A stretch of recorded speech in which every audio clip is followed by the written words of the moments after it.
आयुध और वज्र आदि अन्य श्रेष्ठ शस्त्रों के द्वारा उन्होंने सारे दैत्य दानवों को भगा दिया। अब हिरण्यकश्यपु सोचने लगा कि हो न हो महामायावी विष्णु ने ही मुझे मार डालने के लिए ये ढंग रचा है, परंतु इसकी इन चालों से हो ही क्या सकता है।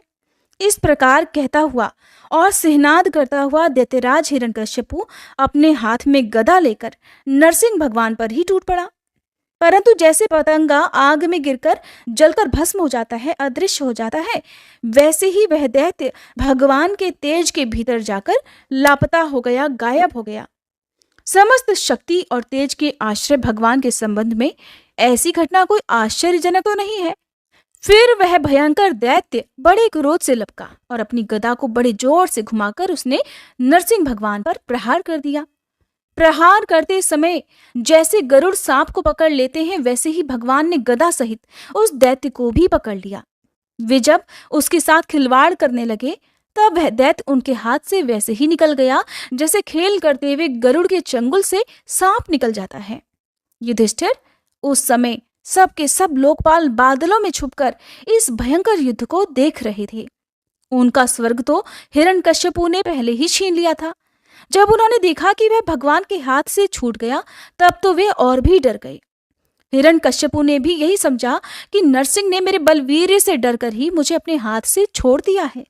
इसी विचार से उसकी सारी थकान दूर हो गई और फिर वह युद्ध के लिए ढाल तलवार लेकर फिर से उनकी ओर दौड़ पड़ा। उस समय वह बाज की तरह बड़ी तेजी से ऊपर नीचे उछल कूदकर इस प्रकार ढाल तलवार के पैंतरे बदलने लगा जिससे उस पर आक्रमण करने का अवसर ही उस किसी को ना मिले। तब भगवान ने बड़े ऊंचे स्वर से प्रचंड और भयंकर अट्टहास किया, जिससे हिरण्यकश्यपु की आंखें बंद हो गईं। फिर बड़े वेग से झपटकर भगवान ने उसे वैसे ही पकड़ लिया जैसे सांप चूहे को पकड़ लेता है। जिस हिरण्यकश्यपु के चमड़े पर वज्र की चोट से भी खरोंच तक नहीं आई थी, वही अब उनके पंजों से निकलने के लिए बड़ी जोर से छटपटा रहा था। भगवान ने सभा के दरवाजे पर ले जाकर उसे अपनी जांघों पर गिरा लिया और खेल ही खेल में अपने नाखून से उसे उसी प्रकार फाड़ डाला जैसे गरुड़ महाविषधर सांप को चीर डालते हैं। उस समय उनकी क्रोध से भरी विकराल आंखों की ओर देखा नहीं जाता था। वे अपनी लपलपाती हुई जीभ से फैले हुए मुंह के दोनों कोने चाट रहे थे। खून के छींटों से उनका मुंह और गर्दन के बाल लाल हो रहे थे। हाथी को मारकर गले में आंतों की माला पहने हुए मृगराज के समान उनकी शोभा हो रही थी। फिर उन्होंने अपने तीखे नखों से हिरण्यकश्यपु का कलेजा फाड़कर उसे जमीन पर पटक दिया। उस समय हजारों दैत्य दानव हाथों में शस्त्र लेकर भगवान पर प्रहार करने के लिए बाहर आ गए, पर भगवान ने तो अपनी भुजा रूपी सेना से, लातों और नखरूपी शस्त्रों से चारों ओर खदेड़ खदेड़ कर उन्हें मार डाला। हे युधिष्ठिर, उस समय भगवान नरसिंह के गर्दन के बालों की फटकार से बादल भी तितर बितर होने लगे। उनकी आंखों की ज्वाला से सूर्य आदि ग्रहों का तेज फीका पड़ गया। उनकी सांस के धक्के से समुद्र क्षुब्ध हो गए। उनके सिहनाद से भयभीत होकर दिग्गज चिघाड़ने लगे। उनकी गर्दन के बालों से टकराकर देवताओं के विमान अस्त व्यस्त हो गए। स्वर्ग डगमगा गया और उनके पैरों की धमक से भूकंप आ गया। उनके वेग से पर्वत उखड़ने लगे और उनके तेज की चकाचौंध से आकाश और दिशाओं का दिखना बंद हो गया। उसी समय नरसिंह भगवान का सामना करने वाला कोई दिखाई नहीं पड़ता था। फिर भी उनका क्रोध अभी बढ़ता ही जा रहा था और वे हिरण्यकश्यपु की राजसभा में ऊंचे सिंहासन पर जाकर विराजमान हो गए। उस समय उनके अत्यंत तेजपूर्ण और क्रोध भरे भयंकर चेहरे को देखकर किसी का भी साहस नहीं हुआ कि कोई उनके पास जाकर उनकी सेवा करे। हे युधिष्ठिर, जब स्वर्ग की देवियों को यह शुभ समाचार मिला कि तीनों लोकों के सिर की पीड़ा का मूर्तिमान स्वरूप हिरण्यकश्यपु युद्ध में भगवान के हाथों मारा गया, तब आनंद के उल्लास से उनके चेहरे खिल उठे। वे बार बार भगवान पर पुष्पों की वर्षा करने लगी। आकाश में विमानों से आए हुए भगवान के दर्शनार्थी देवताओं की भीड़ लग गई। देवताओं के ढोल नगाड़े बजने लगे, गंधर्वराज गाने गाने लगे और अप्सराएं नाचने लगी। तात उसी समय ब्रह्मा, इंद्र, शंकर आदि देवता, ऋषि, पितर, सिद्ध, विद्याधर, महानाग, मनु, प्रजापति, गंधर्व, अप्सराएं, चारण, यक्ष, किम पुरुष, वेताल, सिद्ध, किन्नर और सुनंद कुमुद आदि भगवान के सभी पार्षद उनके पास आए। उन लोगों ने सिर पर अंजलि बांधकर सिंहासन पर विराजमान अत्यंत तेजस्वी नरसिंह भगवान की थोड़ी दूर से अलग अलग स्तुति की। श्री ब्रह्मा जी कहने लगे, प्रभु आप अनंत हैं, आपकी शक्ति का कोई पार नहीं पा सकता। आपका पराक्रम विचित्र और कर्म पवित्र है। यद्यपि गुणों के द्वारा आप लीला से ही संपूर्ण विश्व की उत्पत्ति, पालन और प्रलय यथा समय ढंग से करते हैं, फिर भी आप उनसे कोई संबंध नहीं रखते। मैं आपको नमस्कार करता हूँ। श्री रुद्र कहने लगे, आपके क्रोध करने का समय तो कल्प के अंत में होता है। अगर इस तुच्छ दैत्य को मारने के लिए ही आपने क्रोध किया है तो वह भी मारा जा चुका। अब उसका पुत्र आपकी शरण में आया है। हे भक्त वत्सल प्रभु, आप अपने इस भक्त की रक्षा कीजिए। देवराज इंद्र ने कहा, हे पुरुषोत्तम, आपने हमारी रक्षा की है। आपने हमारे जो यज्ञ भाग हमें लौटाए हैं वे वास्तव में आपके ही हैं। दैत्यों के आतंक से संकुचित हमारे हृदय कमल को आपने प्रफुल्लित कर दिया। पितरों ने कहा, हे प्रभु, हमारे पुत्र हमारे लिए पिंडदान किया करते थे और ये उन्हें बलपूर्वक छीनकर खा जाया करता था। जब वे पवित्र तीर्थ में या संक्रांति आदि के अवसर पर नैमित्तिक तर्पण या फिर तिलांजलि करते तब उसे भी यह पी जाता। आज आपने अपने नखों से उसका पेट फाड़कर वह सब का सब लौटाकर मानो हमें दे दिया हो। आप तो समस्त धर्मों के एकमात्र रक्षक हैं। हे नरसिंह देव, हम सभी आपको नमस्कार करते हैं। नागों ने कहा, इस पापी ने हमारी मणियों और हमारी श्रेष्ठ और सुंदर स्त्रियों को भी छीन लिया था। आज उसकी छाती फाड़कर आपने हमारी पत्नियों को बड़ा आनंद दिया है। हे प्रभु, हम आपको नमस्कार करते हैं। प्रजापतियों ने कहा, हे परमेश्वर, आपने हमें प्रजापति बनाया था, परंतु इसके रोक देने से हम प्रजा की सृष्टि नहीं कर पाते थे। आपने इसकी छाती फाड़ डाली और अब यह जमीन पर सदा के लिए सो गया। सत्वमय मूर्ति धारण करने वाले हे प्रभु, आपका ये अवतार संसार के कल्याण के लिए है। किन्नरों ने कहा, हम किन्नरगण आपके सेवक हैं प्रभु। ये दैत्य हमसे बेगार में ही काम करवाता था। भगवान, आपने कृपा करके आज इस पापी को नष्ट कर दिया। प्रभु, आप इसी प्रकार हमारा अभ्युदय करते रहें। भगवान के अन्य पार्षदों ने कहा, हे शरणागत वत्सल, संपूर्ण लोगों को शांति प्रदान करने वाला आपका ये अलौकिक नरसिंह रूप हमने आज ही देखा है। भगवान, ये दैत्य आपका वही आज्ञाकारी सेवक था जिसे सनकादि ने श्राप दे दिया था। हम समझते हैं कि आपने कृपा करके इसके उद्धार के लिए इसका वध किया है। देवर्षि नारद जी ने कहा, इस प्रकार ब्रह्मा, शंकर आदि सभी देवगण नरसिंह भगवान के क्रोधावेश को शांत नहीं कर सके और न ही उनके पास जा सके। किसी को उनका ओर छोड़ नहीं दिख रहा था। तब देवताओं ने उन्हें शांत करने के लिए स्वयं लक्ष्मी जी को उनके पास भेजा। उन्होंने जाकर जब नरसिंह भगवान का वह महान अद्भुत रूप देखा, तब भय के कारण वे भी उनके पास नहीं जा सकी। उन्होंने ऐसा अनूठा रूप न कभी देखा था और न ही कभी सुना था। तब ब्रह्मा जी ने अपने पास ही खड़े हुए प्रहलाद को ये कहकर भेजा कि बेटा, तुम्हारे पिता पर ही तो भगवान कुपित हुए थे। अब तुम ही उनके पास जाकर उन्हें शांत करो। भगवान के परम प्रेमी प्रहलाद जी जो आज्ञा कहकर और धीरे से भगवान के पास जाकर हाथ जोड़कर पृथ्वी पर साष्टांग लौट गए। नरसिंह भगवान ने देखा कि एक नन्हा सा बालक मेरे चरणों के पास पड़ा हुआ है, तो उनका हृदय दया से भर गया। उन्होंने प्रहलाद जी को उठाकर उनके सिर पर अपना वह कर कमल रख दिया, जो कि काल सर्प से भयभीत पुरुषों को अभय दान करने वाला होता है। भगवान के कर कमलों का अर्थात हाथों का स्पर्श होते ही उनके बचे खुचे अशुभ संस्कार भी झड़ गए, अर्थात उनके अंदर जो थोड़ी बहुत कमी थी वह भी दूर हो गई। तत्काल ही उन्हें परमात्म तत्व का साक्षात्कार हो गया। तब उन्होंने बड़े प्रेम और आनंद में मगन होकर भगवान के चरण कमलों को अपने हृदय में धारण कर लिया। उस समय प्रहलाद जी का सारा शरीर पुलकित हो गया। हृदय में प्रेम की धारा प्रवाहित होने लगी और नेत्रों से आनंद के आंसू झरने लगे। प्रहलाद जी भावपूर्ण हृदय और निर्निमेष नयनों से भगवान की ओर देख रहे थे। भाव समाधि से स्वयं एकाग्र हुए मन के द्वारा उन्होंने भगवान के गुणों का चिंतन करते हुए बड़े प्रेम से भरी हुई वाणी में उनकी स्तुति करना प्रारंभ कर दिया। प्रहलाद जी कहने लगे, ब्रह्मादि देवता, ऋषि, मुनि और सिद्ध पुरुषों की बुद्धि लगातार सत्वगुण में ही स्थित रहती है। फिर भी वे अपनी धारा प्रवाह स्तुति और अपने विविध गुणों से आपको अभी तक भी संतुष्ट नहीं कर पाए हैं। फिर मैं तो, हे प्रभु, घोर असुर जाति में उत्पन्न हुआ हूँ। क्या आप मुझसे संतुष्ट हो सकते हैं? मैं तो समझता हूँ कि धन, कुलीनता, रूप, तप, विद्या, ओज, तेज, प्रभाव, बल, पौरुष, बुद्धि और योग, ये सभी गुण परम पुरुष भगवान को संतुष्ट करने में समर्थ नहीं हैं।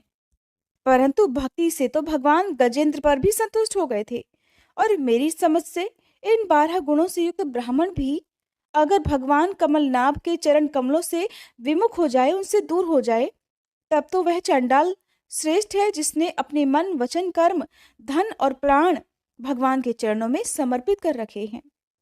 क्योंकि वह चंडाल तो अपने कुल तक को पवित्र कर देता है और बड़प्पन का अभिमान करने वाला वह ब्राह्मण अपने को भी पवित्र नहीं कर सकता।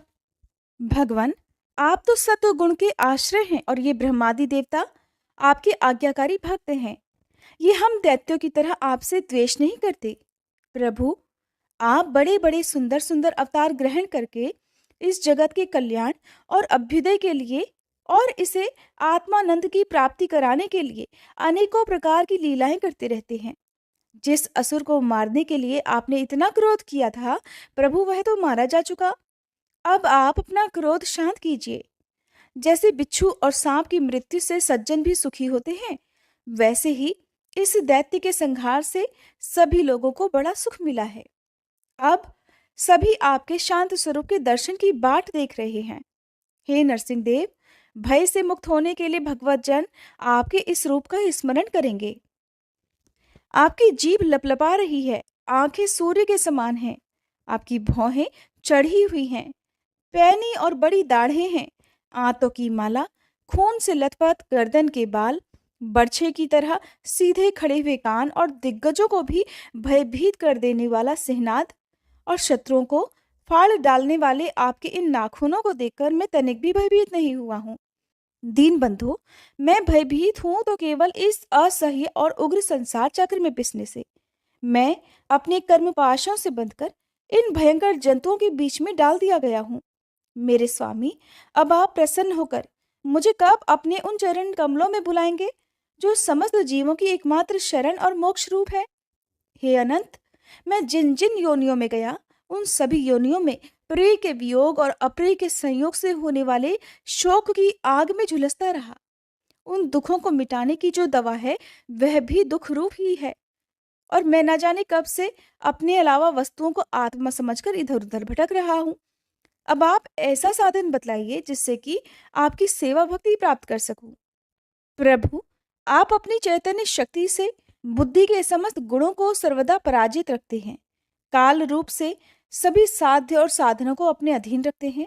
मैं इस समय आपकी शरण में हूँ। प्रभु, आप मुझे इन सब से बचाकर अपने सानिध्य में खींच लीजिए। भगवान, जिनके लिए संसारी लोग बड़े लालायित रहते हैं, स्वर्ग में मिलने वाली समस्त लोकपालों की वह आयु, लक्ष्मी और ऐश्वर्य मैंने खूब देख लिए। जिस समय मेरे पिता तनिक क्रोध करके हंस रहे थे, उस समय उनकी भौहें थोड़ी टेढ़ी हो जाती थीं।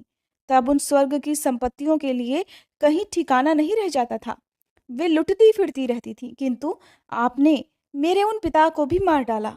इसलिए मैं ब्रह्मलोक तक की आयु, लक्ष्मी, ऐश्वर्य और वे इंद्रिय भोग जिन्हें संसार के प्राणी चाहा करते हैं नहीं चाहता, क्योंकि मैं जानता हूँ कि अत्यंत शक्तिशाली काल का रूप धारण करके आपने उन्हें ग्रस रखा है। भगवान, ये संसार तो एक ऐसा अंधेरा कुआं है जिसमें काल रूप सांप डसने के लिए सदा तैयार रहता है। विषय भोगों की इच्छा वाले पुरुष उसी में गिरे हुए हैं और मैं भी संगवश उसके पीछे उसी में गिरने जा रहा था। परंतु हे भगवान, देवर्षि नारद ने मुझे अपनाकर बचा लिया, तब भला मैं आपके भक्तजनों की सेवा कैसे छोड़ सकता हूँ?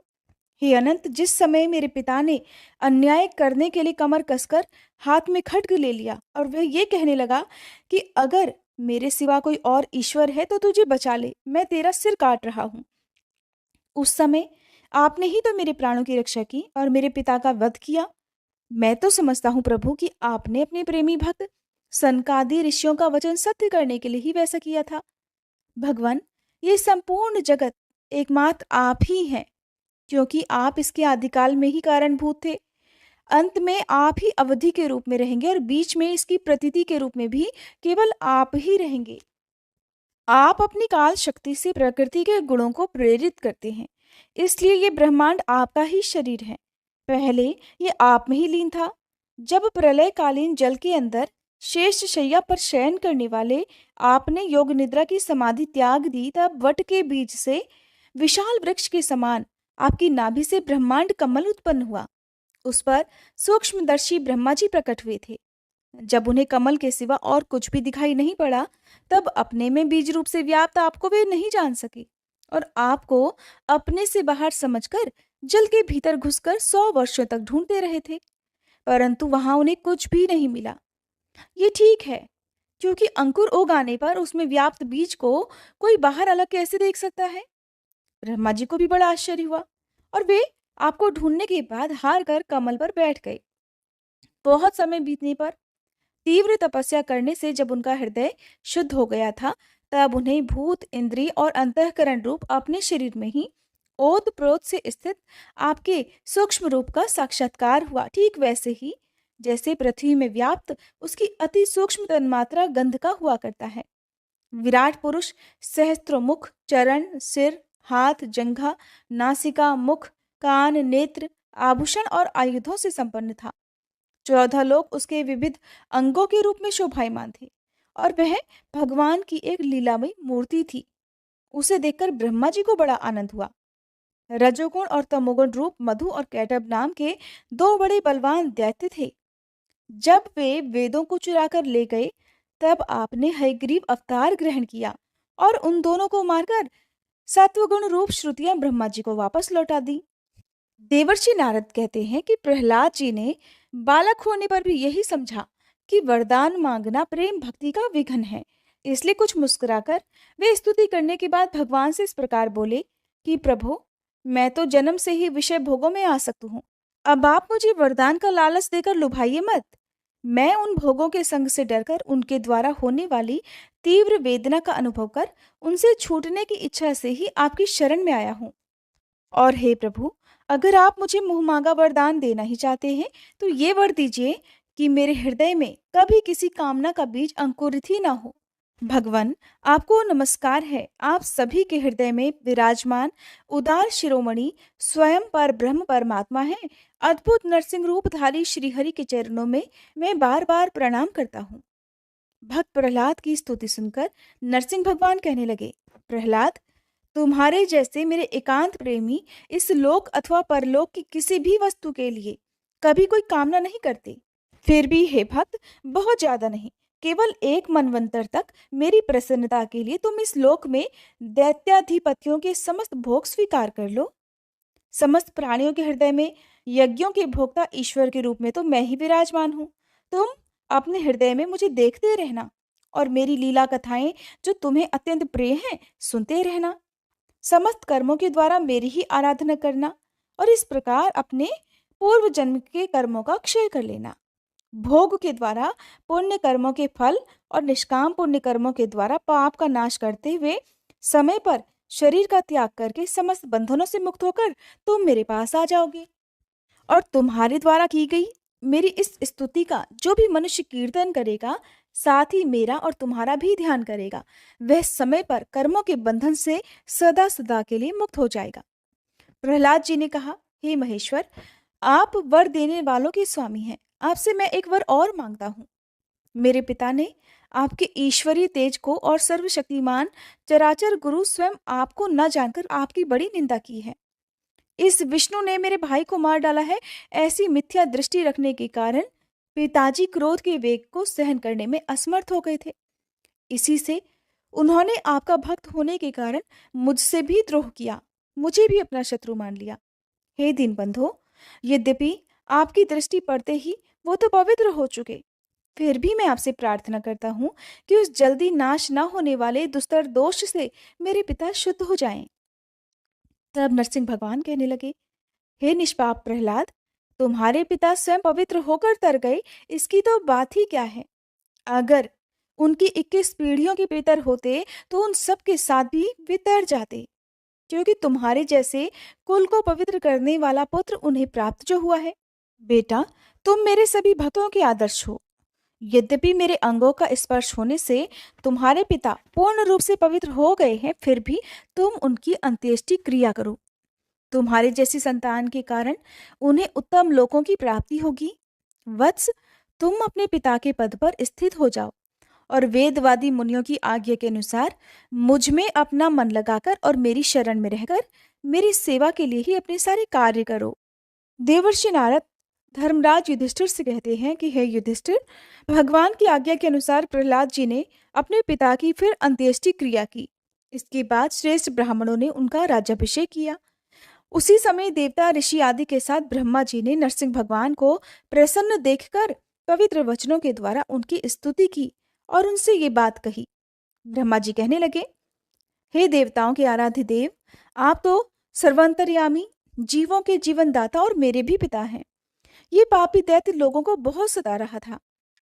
ये बड़े सौभाग्य की बात है कि आपने इसे मार डाला। मैंने इसे वर दे रखा था कि मेरी सृष्टि का कोई भी प्राणी तुम्हारा वध नहीं कर सकेगा, जिससे यह मतवाला हो गया था, अभिमानी हो गया था। तपस्या, योग और बल के कारण अभिमानी होकर इसने समस्त वेद विधियों का उच्छेद कर दिया था। ये भी बड़े सौभाग्य की बात है कि इसके पुत्र परम भागवत शुद्ध हृदय नन्हे से शिशु प्रहलाद को आपने मृत्यु के मुख से छुड़ा दिया। और फिर ये भी बड़े आनंद और मंगल की बात है कि अब वह आपकी शरण में है। भगवान, आपके इस नरसिंह रूप का ध्यान जो कोई एकाग्र मन से करेगा, उसे यह सब प्रकार के भयों से बचा लेगा।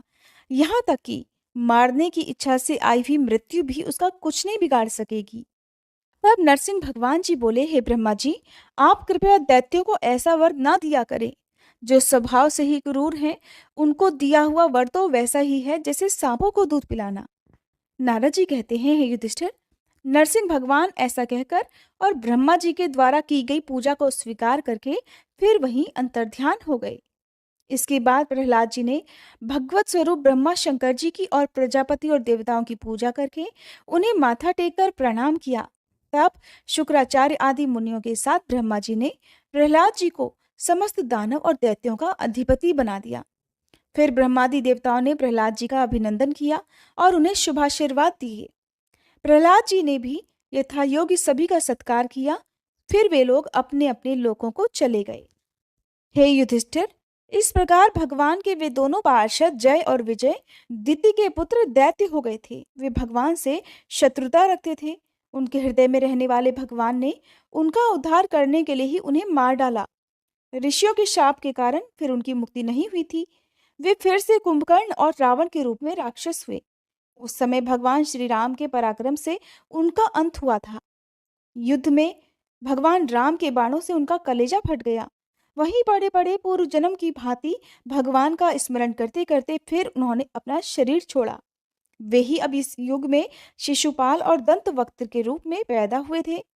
भगवान के प्रति बैरभाव होने के कारण तुम्हारे सामने ही वे उनमें समा गए। हे युधिष्ठिर, श्री कृष्ण से शत्रुता रखने वाले सभी राजा अंत समय में श्री कृष्ण के स्मरण से पवित्र होकर अपने पूर्व जन्मों में किए गए पापों से सदा सदा के लिए मुक्त हो गए। जैसे भृंगी के द्वारा पकड़ा हुआ कीड़ा भय से ही उसका स्वरूप प्राप्त कर लेता है, ठीक उसी प्रकार जिस प्रकार भगवान के प्यारे भक्त भेदभाव रहित अनन्य भक्ति के द्वारा भगवत स्वरूप को प्राप्त कर लेते हैं, ठीक वैसे ही शिशुपाल आदि नरपति भी भगवान के वैर भाव जनित अनन्य चिंतन से भगवान के ही रूप को प्राप्त हो गए, अर्थात उन्हीं में लीन हो गए। युधिष्ठिर, तुमने मुझसे पूछा था कि भगवान से द्वेष करने वाले शिशुपाल आदि को उनके सारूप्य की प्राप्ति कैसे हुई। उसका उत्तर मैंने तुम्हें दे दिया। अब और क्या जानना चाहते हो? तब राजा युधिष्ठिर ने पूछा, हे नारद जी, मैं दानव किस कार्य में जगदीश्वर रुद्रदेव का यश नष्ट करना चाहता था और भगवान श्री कृष्ण ने किस प्रकार उनके यश की रक्षा की थी? आप कृपा करके अब इस बारे में भी बताइए। तब नारद जी ने कहा, एक बार इन्हीं भगवान श्री कृष्ण से शक्ति प्राप्त करके देवताओं ने युद्ध में असुरों को जीत लिया था। उस समय सब के सब असुर मायावियों के परम गुरु मय दानव की शरण में आ गए। शक्तिशाली मयासुर ने सोने, चांदी और लोहे के 3 विमान बना दिए। वे विमान क्या थे? तीनों पुर ही थे। वे इतने विलक्षण थे कि उनका आना जाना जान नहीं पड़ता था। उनमें अपरिमित सामग्रियां भरी हुई थी। हे युधिष्ठिर, दैत्य सेनापतियों के मन में तीन लोक और लोकपतियों के प्रति वैर भाव तो था ही, अब उसकी याद करके उन तीनों विमानों के द्वारा वे उनमें छिपे रहकर सबका नाश करने लगे। तब लोकपालों के साथ सारी प्रजा भगवान शंकर की शरण में गई और उनसे प्रार्थना की कि हे प्रभु, त्रिपुर में रहने वाले असुर हमारा नाश कर रहे हैं, हम आपके हैं, इसलिए हे देवाधिदेव आप हमारी रक्षा कीजिए। उनकी प्रार्थना सुनकर भगवान शंकर ने बड़ी दयापूर्ण शब्दों में उनसे कहा कि देवो, डरो मत। फिर उन्होंने अपने धनुष पर बाण चलाकर तीनों पुरों पर छोड़ दिया। उनमें से मानो आग की लपटें निकल रही हों। उनके कारण उन पुरों का दिखना बंद हो गया था। उनके स्पर्श से सभी विमानवासी निष्प्राण होकर गिर पड़े। महामायावी मय बहुत से उपाय जानता था। वह उन सभी दैत्यों को उठा लाया और अपने बनाए हुए अमृत के कुएं में डाल दिया। उस सिद्ध अमृत रस का स्पर्श होते ही असुरों का शरीर अत्यंत तेजस्वी और वज्र के समान सुदृढ़ हो गया। वे बादलों को विदीर्ण करने वाली बिजली की आग की तरह उठ खड़े हुए। इन्हीं भगवान श्री कृष्ण ने जब देखा कि महादेव जी तो अपना संकल्प पूरा न होने के कारण उदास हो गए हैं, तब उन असुरों पर विजय प्राप्त करने के लिए उन्होंने एक उपाय किया। यही भगवान विष्णु उस समय गौ बन गए और ब्रह्मा जी बछड़ा बन गए। दोनों ही मध्याह्न के समय उन तीनों पुरों में गए और उस सिद्धरस के कुएं का सारा अमृत पी गए। यद्यपि उसके रक्षक दैत्य इन दोनों को देख रहे थे, फिर भी भगवान की माया से वो इतने मोहित हो गए कि उन्हें रोक ही नहीं सके। जब उपाय जानने वालों में श्रेष्ठ मयासुर को ये बात मालूम हुई, तब भगवान की इस लीला का स्मरण करके उसे कोई शोक नहीं हुआ। शोक करने वाले अमृत रक्षकों से उसने कहा कि भाई, देवता, असुर, मनुष्य या फिर कोई भी प्राणी अपने पराये या फिर दोनों के लिए जो कि प्रारब्ध का विधान है, जो कि पूर्व में ही लिख दिया गया है, विधाता का विधान, उसे मिटा नहीं सकता। जो होना था वो तो हो गया, अब शोक करके क्या करना है। इसके बाद भगवान श्री कृष्ण ने अपनी शक्तियों के द्वारा भगवान शंकर के युद्ध की सामग्री तैयार की। फिर उन्होंने धर्म से रथ, ज्ञान से सारथी, वैराग्य से ध्वजा, ऐश्वर्य से घोड़े, तपस्या से धनुष, विद्या से कवच, क्रिया से बाण और अपनी अन्य शक्तियों से अन्य अन्य वस्तुओं का निर्माण किया। फिर इन सभी सामग्रियों से सज धज कर भगवान शंकर रथ पर सवार हुए और धनुष बाण धारण किया। फिर भगवान शंकर ने अभिजीत मुहूर्त में धनुष पर बाण चढ़ाया और उन तीनों दुर्भेद्य विमानों को पल भर में ही भस्म कर दिया। हे युधिष्ठिर, उस समय स्वर्ग में दुंदुभियां बजने लगी, सैकड़ों विमानों की भीड़ लग गई। देवता, ऋषि, पितर और सिद्धेश्वर आनंद से जय जयकार करते हुए पुष्पों की वर्षा करने लगे। अप्सराएं नाचने और गाने लगी। हे युधिष्ठिर, उस समय उन तीनों पुरों को जलाकर भगवान शंकर ने पुरारी की पदवी प्राप्त की और ब्रह्मादि की स्तुति सुनते हुए अपने धाम को चले गए। आत्मस्वरूप जगत गुरु भगवान श्री कृष्ण इस प्रकार अपनी माया से जो मनुष्यों की तरह लीलाएं करते हैं, ऋषि लोग उन्हीं अनेकों लोक पावन लीलाओं का गुणगान किया करते हैं। अब मैं तुम्हें स्त्री धर्म का भी वर्णन करता हूँ कि एक स्त्री का क्या क्या धर्म है। पति की सेवा करना, उसके अनुकूल रहना, पति के संबंधियों को प्रसन्न रखना, उनका सम्मान करना, सदा पति के नियमों की रक्षा करना, ये पति को ही ईश्वर मानने वाली पतिव्रता स्त्रियों के धर्म है। साध्वी स्त्री को चाहिए कि झाड़ने, बुहारने, लीपने और चौक पूरने आदि से घर को और मनोहर वस्त्र आभूषणों से अपने शरीर को अलंकृत यानी कि सजा कर रखे, सामग्रियों को साफ सुथरा रखे, अपने पतिदेव की छोटी बड़ी इच्छाओं को समय के अनुसार पूरा करे, विनय, इंद्रिय संयम, सत्य और प्रिय वचनों से प्रेम पूर्वक पतिदेव की सेवा करे, जो कुछ मिल जाए उसी में संतुष्ट रहे, किसी भी वस्तु के लिए ललचाए नहीं, सभी कामों में चतुर और धर्मज्ञ हो, सदा सत्य और प्रिय बोले, अपने कर्तव्य में सावधान रहे। जो स्त्री लक्ष्मी जी के समान पति परायणा होकर अपने पति की उसे साक्षात भगवान का स्वरूप समझकर सेवा करती है, उसके पतिदेव बैकुंठ लोक में भगवत सारूपी को प्राप्त हो जाते हैं और वह लक्ष्मी जी के समान उनके साथ आनंदित होती है। देवर्षि नारद जी महाराज युधिष्ठिर से कहते हैं कि हे धर्मराज, अब मैं गृहस्थों के लिए मोक्ष धर्म का वर्णन करता हूँ, ध्यानपूर्वक सुनो। हे युधिष्ठिर, कुछ ब्राह्मणों की निष्ठा कर्म में, कुछ की तपस्या में, कुछ की वेदों के अध्ययन में, कुछ की प्रवचन देने में, कुछ की आत्मज्ञान के संपादन में और कुछ की योग में होती है। गृहस्थ पुरुषों को चाहिए कि श्राद्ध या फिर देव पूजा के अवसर पर अपने कर्म का अक्षय फल प्राप्त करने के लिए ज्ञाननिष्ठ पुरुष को ही हव्य कव्य का दान करें, किसी योग पुरुष को ही इन सामग्रियों का दान देना चाहिए। अगर वह ना मिले तो योगी या फिर जो कथा बांचने वाले होते हैं उनको यथा योग्य और यथाक्रम देना चाहिए। देव कार्य में 2 और पितृ कार्य में 3 या फिर दोनों में एक एक ब्राह्मण को भोजन कराना चाहिए। अगर धनवान है तब भी श्राद्ध कर्म में अधिक विस्तार नहीं करना चाहिए, क्योंकि सगे संबंधी आदि स्वजनों को देने से और विस्तार करने से देश कालोचित श्रद्धा, पदार्थ, पात्र और पूजन आदि ठीक ठीक नहीं हो पाते हैं। देश और काल के प्राप्त होने पर ऋषि मुनियों के भोजन करने लायक शुद्ध हविष्यान्न अर्थात उन्हें कराया जाने वाला शुद्ध सात्विक भोजन भगवान को भोग लगाकर फिर श्रद्धा से विधि पूर्वक योग्य पात्र को देना चाहिए। वह समस्त कामनाओं को पूर्ण करने वाला और अक्षय होता है। देवता, ऋषि, पितर, अन्य प्राणी, स्वजन और अपने आप को भी अन्न का विभाजन करते समय परमात्मा का रूप ही देखना चाहिए। धर्म का मर्म जानने वाला जो पुरुष होता है वो श्राद्ध में मांस का अर्पण कभी ना करे, ना स्वयं उसे खाए, क्योंकि पितरों को ऋषि मुनियों के योग्य हविष्य अन्न से जैसी प्रसन्नता होती है वैसी पशु हिंसा से कभी नहीं होती। और जो लोग धर्म पालन की इच्छा रखते हैं उनके लिए इससे बढ़कर और कोई धर्म नहीं है कि किसी भी प्राणी को मन, वचन और शरीर से किसी भी प्रकार का कोई कष्ट दिया जाए। धर्मात्मा पुरुष का ये कर्तव्य है कि अगर निर्धन है तब भी धर्म के लिए या फिर अपना शरीर पालने के लिए धन को प्राप्त करने की चेष्टा न करे, क्योंकि जैसे बिना किसी प्रकार की चेष्टा किए एक अजगर को भोजन मिलता रहता है, ठीक उसी तरह से निवृत्ति परायण पुरुष की निवृत्ति ही उसकी जीविका का निर्वाह कर देती है। जो सुख अपनी आत्मा में रमण करने वाले निष्क्रिय संतोषी पुरुष को मिलता है वह उस पुरुष को भला कैसे मिल सकता है जो कि कामना और लालच से धन के लिए हाय हाय करता हुआ इधर उधर दौड़ा करता है।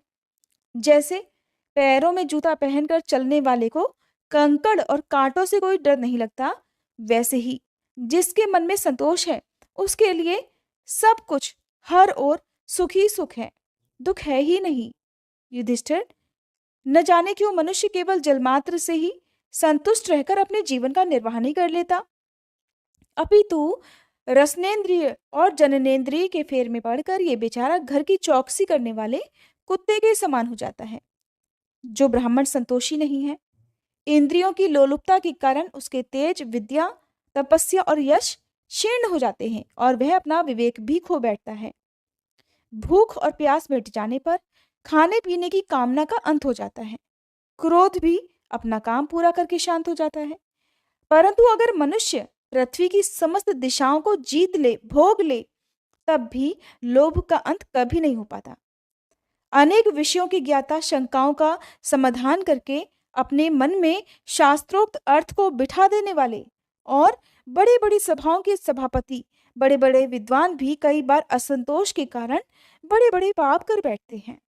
जो पुरुष अपने मन पर विजय प्राप्त करने के लिए तत्पर हो, उसके मन में यह अभिलाषा हो कि मुझे मन पर विजय प्राप्त करनी ही करनी है, वह आसक्ति और परिग्रह का त्याग करके फिर संन्यास ग्रहण करे, एकांत में बिल्कुल अकेला रहे और भिक्षा वृत्ति से यानी कि भिक्षा में जो कुछ भी मिले उसी को खुशी खुशी ग्रहण करके अपना पेट पाले, कम खाए और शुद्ध सात्विक भोजन करे। हे युधिष्ठिर, पवित्र और समान भूमि पर अपना आसन बिछाए और सीधे स्थिर भाव से समान और सुखकर आसन से उस पर बैठकर ओंकार का जप करे। जब तक मन संकल्प विकल्पों को छोड़ न दे तब तक नासिका के अग्रभाग पर अपनी नजर जमाकर पूरक, कुंभक और रेचक द्वारा प्राण और अपान की गति को रोके रखे। काम की चोट से घायल मन जिस तरह इधर उधर चक्कर काटता हुआ फिरता है, जहां जहां जाए उस विद्वान पुरुष को चाहिए कि वह उसे वहां वहां से लौटा लाए। यानी कि अगर इस तरह ध्यान लगाने से आपका मन भटके तो जो भी विवेकी पुरुष है उसे अपने मन को हर प्रकार से एकाग्र करना चाहिए, ध्यान में लगाना चाहिए। इस प्रकार साधक निरंतर इसी प्रकार का अभ्यास करता है, तब ईंधन के बिना जैसे अग्नि बुझ जाती है वैसे ही थोड़े समय में उसका मन शांत हो जाता है। इस प्रकार जब काम वासनाएं चोट करना बंद कर देती हैं और समस्त वृत्तियां अत्यंत शांत हो जाती हैं, तब मन ब्रह्मानंद के संस्पर्श में मगन हो जाता है और फिर कभी भी उसके मन में काम वासनाएं उत्पन्न नहीं होती। जो सन्यासी पहले तो धर्म, अर्थ और काम के मूल कारण गृहस्थ आश्रम का परित्याग कर देता है और फिर उन्हीं का ही सेवन करने लगता है, उन्हीं सब सुखों को भोगने लगता है, तो वह निर्लज, अपने उगले हुए को खाने वाले कुत्ते के समान है। जिन्होंने अपने शरीर को अनात्मा, मृत्युग्रस्त, विष्ठा, कृमि और राख समझ लिया था, वे ही मूर्ख उसे फिर से आत्मा मानकर उसकी प्रशंसा करने लगते हैं। हे युधिष्ठिर, ये मनुष्य शरीर रूपी रथ जब तक अपने वश में है और इसके इंद्रिय, मन आदि सारे साधन अच्छी दशा में विद्यमान है, तभी तक श्री गुरुदेव के चरण कमलों की सेवा पूजा से शान धराई हुई ज्ञान की तीखी तलवार लेकर भगवान के आश्रय से इन शत्रुओं का नाश करके स्वराज सिंहासन पर विराजमान हो जाए और फिर अत्यंत शांत भाव से इस शरीर का भी परित्याग कर दे। नहीं तो थोड़ा सा भी लालच आ जाने पर ये इंद्रिय रूपी दुष्ट घोड़े और उनसे मित्रता रखने वाला बुद्धि रूप सारथी रथ के स्वामी जीव को उल्टे रास्ते पर ले जाकर विषय रूपी लुटेरों के हाथ में अवश्य डाल देंगे। वे डाकू, सारथी और घोड़ों के सहित इस जीव को मृत्यु से अत्यंत भयावने घोर अंधकार में संसार के कुएं में गिरा देंगे, अर्थात मृत्यु के बाद मोक्ष प्राप्त न होकर बार बार जीवन मरण के चक्कर में बंधना ही पड़ेगा। धर्मराज, जिस पुरुष के लिए जिस द्रव्य को जिस समय, जिस उपाय से, जिससे ग्रहण करना शास्त्र आज्ञा के विरुद्ध ना हो, उसे उसी से अपने सब कार्य संपन्न करने चाहिए। विपत्ति काल को छोड़कर इससे अन्यथा कभी नहीं करना चाहिए। महाराज, भगवत भक्त मनुष्य वेद में कहे हुए इन सभी कर्मों के और अन्यान्य स्वकर्मों के अनुष्ठान से घर में रहते हुए भी श्री कृष्ण की गति को प्राप्त कर लेता है। युधिष्ठिर, जैसे तुम अपने स्वामी भगवान श्री कृष्ण की कृपा और सहायता से बड़ी बड़ी कठिन विपत्तियों से पार हो गए हो और उन्हीं के चरण कमलों की सेवा से समस्त भूमंडल को जीतकर तुमने बड़े बड़े राजसूय आदि यज्ञ किए हैं। पूर्व जन्म में, इसके पहले के महाकल्प में, मैं भी एक गंधर्व था और मेरा नाम था उपबर्हण और गंधर्वों में मेरा बड़ा सम्मान था। मेरी सुंदरता, सुकुमारता और मधुरता बड़ी अद्भुत थी। मेरे शरीर में से सुगंधी निकला करती थी और देखने में मैं बहुत अच्छा लगता था। स्त्रियां मुझसे बहुत प्रेम करती थीं और मैं सदा प्रमाद में ही रहा करता। मैं अपने पूर्व जन्म में अत्यंत विलासी हुआ करता था। एक बार देवताओं के यहाँ ज्ञान सत्र हुआ, उसमें बड़े बड़े प्रजापति आए हुए थे। भगवान की लीला का गान करने के लिए उन लोगों ने गंधर्व और अप्सराओं को बुलवाया था।